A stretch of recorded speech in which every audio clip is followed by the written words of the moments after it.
Kirtika meals with your princess meeting. Penang மக்களே, இன்னைக்கு நம்மளோட விருந்து பாயான் பரு பினாங்ல இருக்கிற கீர்த்திகா மீல்ஸ்ல தான் ஆரம்பிக்கும் போது இங்க இருக்கிற சுவையான உணவுகளை தான் இன்னைக்கு உங்களுக்கு நான் ரிவ்யூல சொல்ல போறேன். என் கூட சேர்ந்து நீங்களும் தெரிஞ்சுக்கோங்க.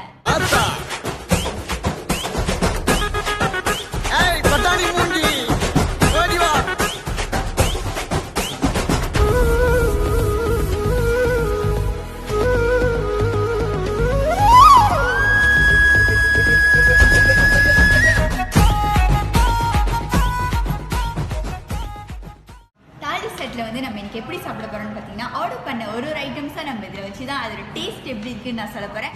ஸோ நான் மட்டன் கூட தான் முதல் ஸ்டார்ட் பண்ண போகிறேன்.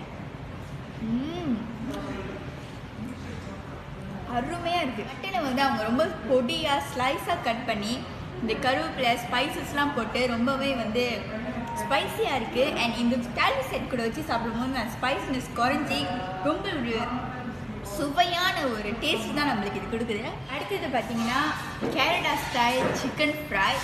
இதை பார்க்கும்போதே தெரியுது இது சிக்கன் ஃப்ரை மாதிரி இருக்காது, சாப்பிட்டா அதை விட பெஸ்ட்டாக இருக்கானே.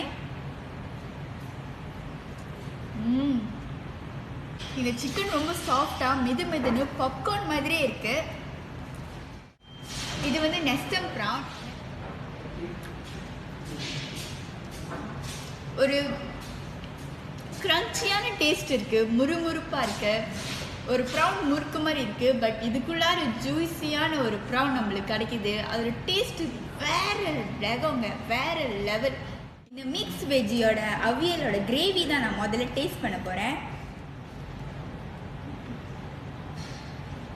நான் நினச்சது சரியாக தான் இருக்குது. இந்த கிரேவியே அதோட டேஸ்ட்டு வேறு லெவலாக இருக்குது, க்ரீமி. இதில் மிக்ஸ் வெஜ் போட்டு அவங்க குக் பண்ணனால அந்த அவியல் வந்து ரொம்ப சூப்பராக வந்திருக்கு. இந்த ஃபிஷ் பாருங்கள் எவ்வளோ ஃப்ரெஷ்ஷாக இருக்குன்னு. ஐ திங்க் அநேகமாக அவங்க இன்றைக்கி தான் கடையிலேருந்து பிடிச்சிட்டு இருந்தாங்க தெரியல, அவ்வளோ ஒரு ஃப்ரெஷ்ஷாக இருக்குது. அண்ட் இதோட டேஸ்ட் வந்து நான் சொல்லி ஆகணும், ஸ்வீட் சவர் மாதிரி அந்த இனிப்பும் கூட அளவு போகாமல் சவரும் கூட அளவு போகாமல் ரெண்டுமே ஈக்குவலாக மேட்ச் பண்ணி ரொம்ப டேஸ்டான ஒரு ஃபிஷ் நம்மளுக்கு இன்னைக்கு கொடுத்துருக்காங்க. இந்த நல்லி எலும்பு ரசத்தை வந்து நான் தமிழ் படத்தில் தான் நிறையா பார்த்துருக்கேன், ஆனால் ஃபர்ஸ்ட் டைம் நான் டேஸ்ட் பண்ணுறேன். இவ்வளோ சுவையாக இருக்குன்னு தெரிஞ்சிருந்தா நான் என்றைக்கும் ட்ரை பண்ணியிருப்பேன். சூப்பராக இருக்கு. என்னோடய விருந்து இன்றைக்கி கீர்த்திகா மெஸ்ஸில் ரொம்ப சிறப்பாக முடிஞ்சிருச்சு. அதுக்கு ஒரு ஃபினிஷிங் டச்சாக தான் எனக்கு இது கிடச்சிருக்கு. இது வந்து ஒரு டைஜஷனுக்காக குடிக்கிற ஒரு ட்ரிங்க். இது எந்த ரெஸ்டாரண்ட்டுமே நம்மளுக்கு மலேசியாவில் கிடைக்காத ஒன்று. இதை வந்து பானகம்னு அவங்க ரொம்ப யூனிக்காக சொல்கிறாங்க. ஸோ இதுதான் அது. அஜீரணமாக பிரச்சனை இருக்கிறவங்களுக்கு இது குடிச்சிங்கன்னா ஜீரணமாயிரும். ஸோ எல்லாருமே இது குடிச்சிங்கன்னா உடம்பு இன்னும் தென்பாக சோர்வு இல்லாமல் இருக்கும்.